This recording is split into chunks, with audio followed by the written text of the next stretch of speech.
There we go. Hi, Kendi. Hi, Mary. This is Kendi, and I'm Mary.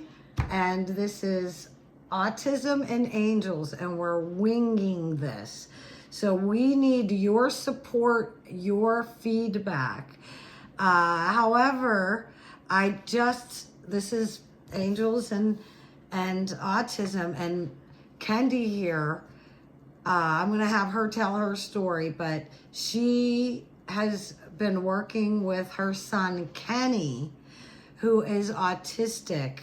And go ahead, Kendi, tell them your story, a little bit about you. Well, I guess Mary and I kind of felt called to do this, so we're not really sure what it's going to entail, but my son, Ken, is 39, and he was born completely normal with a 10/10 APGAR score. And when he had his first series of vaccines, he had a very serious reaction and was hospitalized for 4 days. And we felt there was a connection to the vaccine, but the physicians at the time didn't acknowledge that connection. So we got a second opinion at Children's Hospital here in Pittsburgh, and they also felt it was not connected to the vaccines. And the reason we did that is because we didn't want to get him a second one if it was affecting him. So do you said that the doctors at Pittsburgh Children's Hospital did find?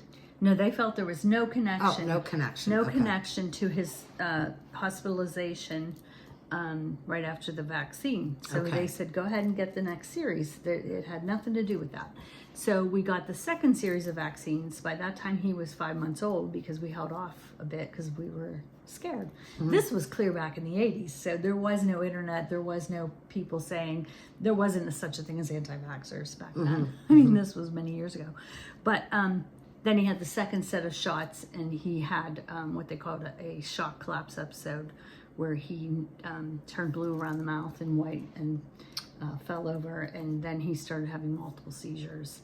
And then did they correlate his condition with the vaccines? Not the pediatrician.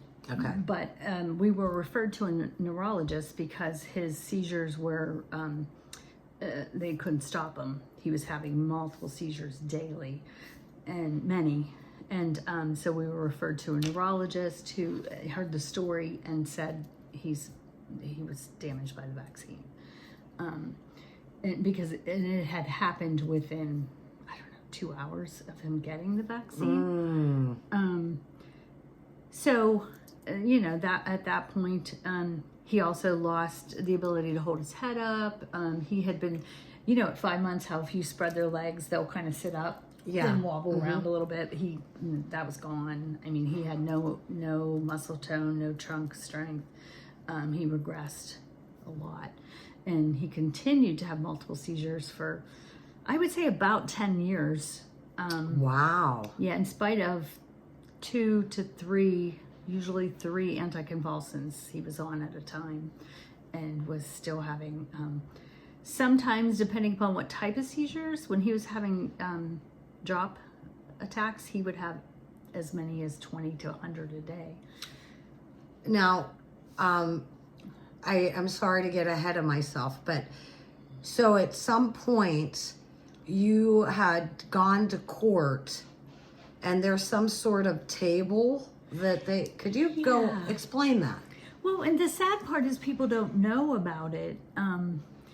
But I think it was the neurologist at the time said to us, he is definitely vaccine injured. You need to find an attorney because there is a program in the government that compensates. They call it compensates these children who are, who are injured from vaccines. So I called a local attorney who referred me to an attorney in Boston. And it was a firm, and because there's specific attorneys that file these claims for vaccine injury. And he heard Ken's case and said, he definitely falls. There's a table, and it's online. What's the name of the table? The National Vaccine Injury Table. And it's the table, and I'm sure they've updated over the years, but I just looked at it the other day. But even back then, they had this table, and according to this table, whether you had a case or not, whether the symptoms that your child had were covered under a specific vaccine. So his fell right within that time frame, because certain things had to happen within 72 hours. And so at any rate, once they, heard his story, they're like, oh, he definitely falls in the vaccine injury table. So we will file a case for him with the Department of Health and Human Services, because that's who is providing this compensation. So we did, and it took, I think, about 5 years to get through the system. We had to have a court hearing and present evidence, and we had witnesses, just like a regular court hearing. But it was with a special masters from the Department of Health and Human Services. And it was ruled that he was, in fact, vaccine injured. And then they begin to try to figure out how much money they're going to compensate that individual. And they do that by looking at their current level of functioning and trying to predict over a lifetime what needs they might have. I think in most cases they're grossly underestimated, at least in ours it was. But at any rate, the system does exist, and people don't know that it exists. And most people don't make the correlation to the vaccine to begin with. They refuse to, many people. Oh, yeah, absolutely. Well, people don't want to believe that it's true. And what's that Mark Twain thing? It's easier to fool the people than it is to convince the people that they've been fooled. Very nice, yeah. I mean, people don't want to believe that this has been happening and to children for many, many years. And I'm not saying that vaccines are bad or good. I'm not saying anything. But we can't put our head in the sand and pretend like some children aren't being brain injured, or, and in the table, it doesn't state that that autism is a covered injury from the vaccines, but autism is just a group of symptoms. There is no test, so to speak, blood test you do that determines that you have autism. Right. So you have a group of symptoms. In the vaccine injury table, they cover encephalitis and encephalopathy, which most people don't even know what that means, but that is dysfunction or swelling of the brain. And if you do 5 minutes of research on Google, you'll find that quite frequently, according to very reputable sources, such as this, Society for Autism and such, they believe that it's been proven that encephalitis frequently leads to autism. So, which makes sense, because autism is a neurological condition. And if you have brain swelling, which is encephalitis, which is covered under the table, but because they don't use the name that people are familiar with, people don't make the connection. And then they just they just go right past it. Yes. So, Kendi, you're a wealth of information. And I have a lot of people that contact me, and two ladies in particular.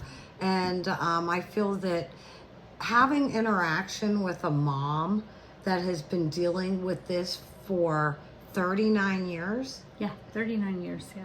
You've, one of her stories, and we're going to have other videos. So please, Angels and Autism, connect, leave your questions. If Kendi or I can't answer them, and really she is your wealth of information here, we will try to get the answer for you.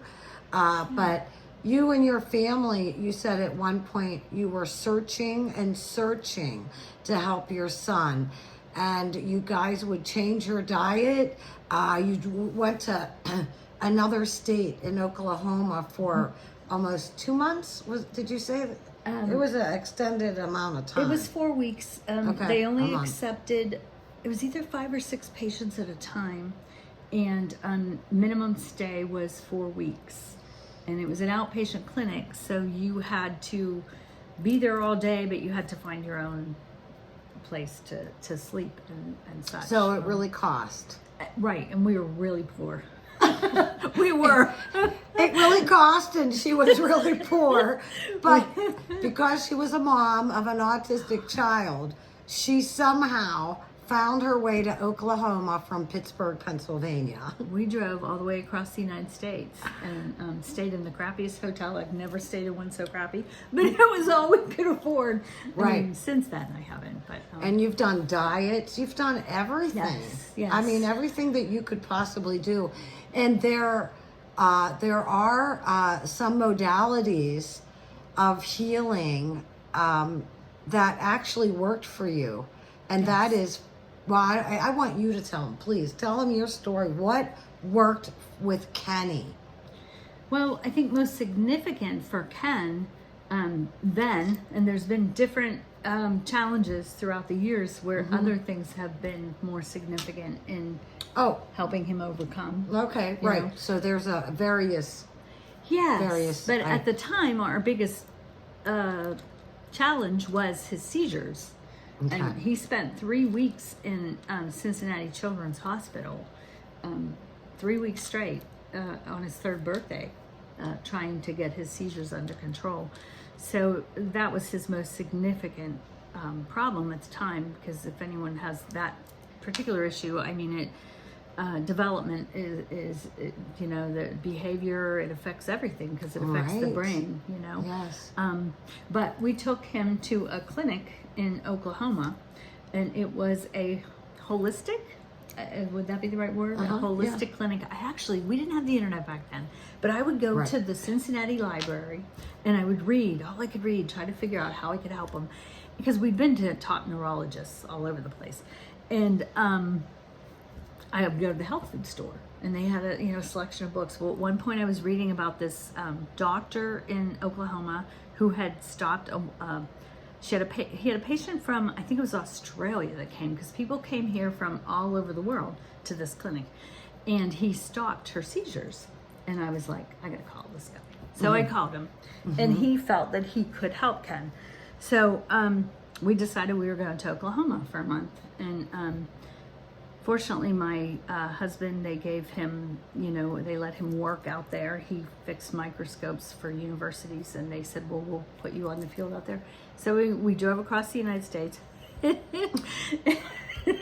We didn't even pay our rent that month, because if we paid the rent, we couldn't have afforded to go. So we thought, well, we might get back and have no house. But it was. I mean, he was having 80 to 100 seizures a day at that time. Yeah, right. And right. it was priorities. Priorities. Right. So we went to this. It was so funny. We drove across the United States, and I mean, this is a long, long drive. Right. And we get there, and we didn't have GPS back then. You had maps. Right? Yes. Yes. Oh so my we God. had the. Were the you guys atlas. still married when you got there? Yeah.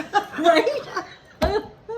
I know. It was quite the journey, And at the time, Ken also had this problem where he threw up many times a day.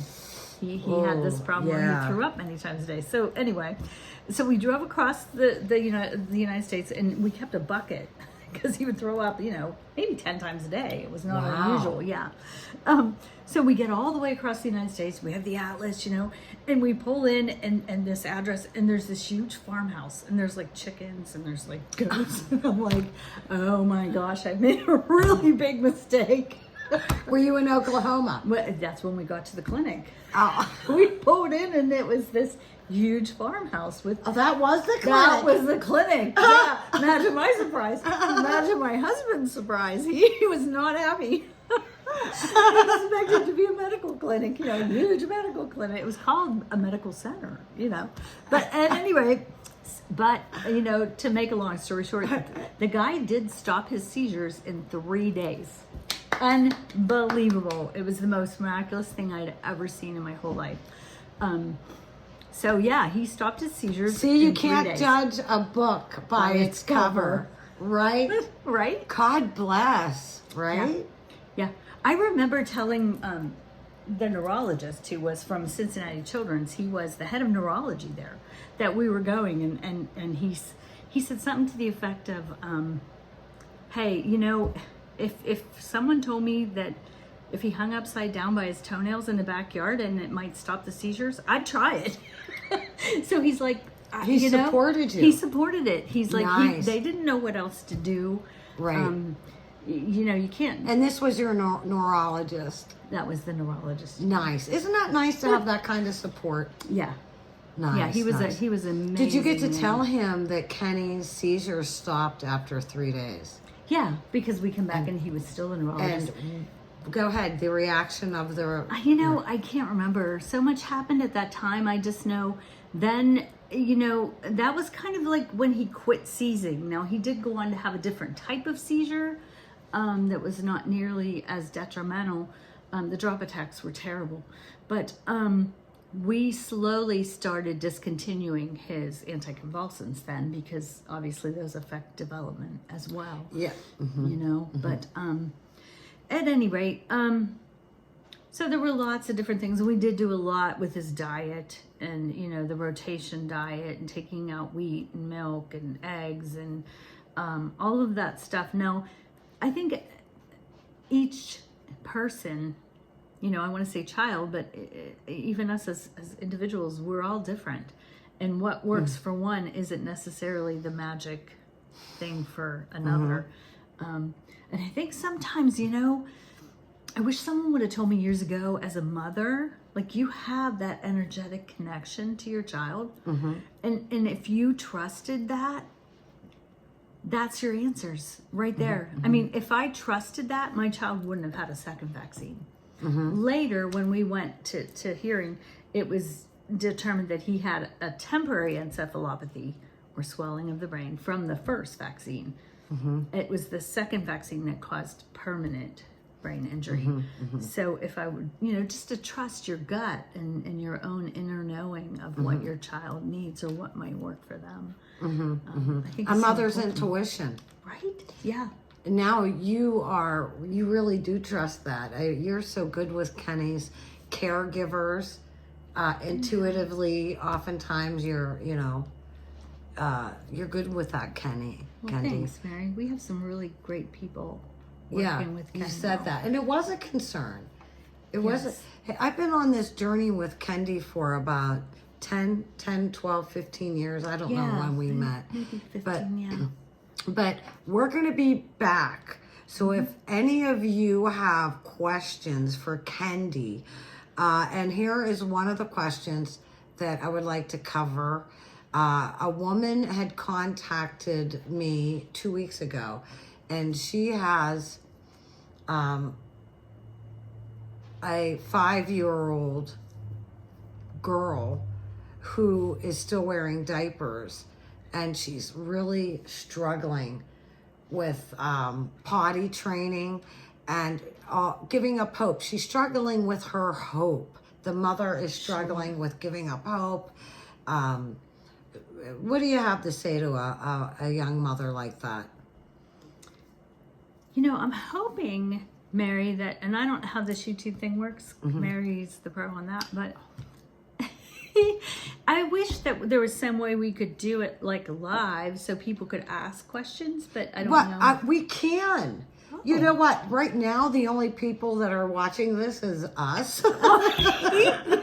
Okay. But once we get a following to Angels and Autism, you could do that. We could tell them, look, we're going to do a live on a Sunday afternoon. We'll even do a poll. What works best for them? That would be really cool. Is it a Friday night, a Sunday afternoon? And Kendi and I will make it work so we can do a live. Okay, awesome. Right. So in answer to your question, hope, struggling with hope, I think that whole thing is such a journey because as you journey with your child, you also will grow emotionally as well. And, I think sometimes we have to ask ourselves, like, how important is it? Like, because we're all trying to be normal. We want our child to be normal. Right. Is normal great? I mean, I'm 39. Well, I'm 39 years down the road. So, I don't know if I'm normal, so I can't answer that. But what I realized is my child, he may not, be able to do math or, write. Although he's doing a lot of good things in his, learning to write and read with certain words. But in terms of fruits of the spirit, oh yeah, Ken has my son Ken has more fruits of the Spirit than any person I think that I know. Mm-hmm. Mm-hmm. He is, kind and loving and help me out, Mary. What are the other fruits of the Spirit? He's honest. Yeah, but you're like that, giving. Yeah, I guess. You're like that, and so is Brody. Yeah, Very Brady. giving. Mhm. Yeah. Yeah. Very giving, honest, good people. Kenny, the fruit did not fall far from the tree here. Aw, He is a thanks. very nice, and that doesn't mean he doesn't have his tantrums, and we'll cover that too, Yes. maybe on live. I've seen my granddaughter handle her daughter, who is autistic. And when she goes to have a meltdown, if she just goes and she kind of massages her, yeah. and she gives her a nice little massage, That's it a kind of, proprioceptive. yeah, it kind of just, Yeah. distracts her and it calms her down.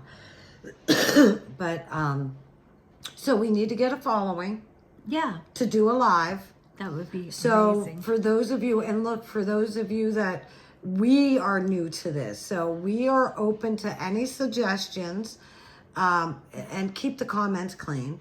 We're looking to grow this channel, and our intention is just to shed light and love to the autistic families, the whole family, because autism affects the whole family, as we both know that. Absolutely. And anything else, Kendi, that we would, hey, look, I'm so sorry I keep running my mouth. No, you're But great. Kendi has had so much experience that during this first video, I want to keep rambling on and wanting to say, tell this story. But you know what? We'll just do this as it comes. And I Yeah. think the first show with you saying about how this all occurred and some of the changes and the feelings that you've gone through. Yeah. And Kendi is strongly intuitive herself, and her cord with her son Kenny is she's on it. She could feel what he's feeling oftentimes. So any questions, please like, share, subscribe, help us to get this channel to grow. And Kendi, any closing comments here? Not really. I just I would like to see us work together. It would be awesome if we could kind of get a little community of people that could help each other and encourage one another and understand the struggles, and try to overcome the emotional challenges even of being a parent of a child with autism. Mm-hmm. Right. And Kendi, you've been down the road from birth to Kenny is 39 years old. Mm-hmm. And you've even concerned yourself with what is going to happen to your son when you cross over. Yes. And we're going to leave these folks in suspense so they tune in to the next time. Yes, Because you've got that covered now. Remember? Yes. That was a big concern, as it would be was. for anyone. Absolutely. Right? And now look where you're at. God bless you guys for that. So I'm going to sign off now. Go ahead, Kendi. You could say your farewells, and we will do this That's again. it. Thank you all for next listening, week. and I hope that we hear from some people and we could work together and see what we come up with. It's amazing. God bless you guys. And remember, the angels are with us all. Always. Yes. God bless.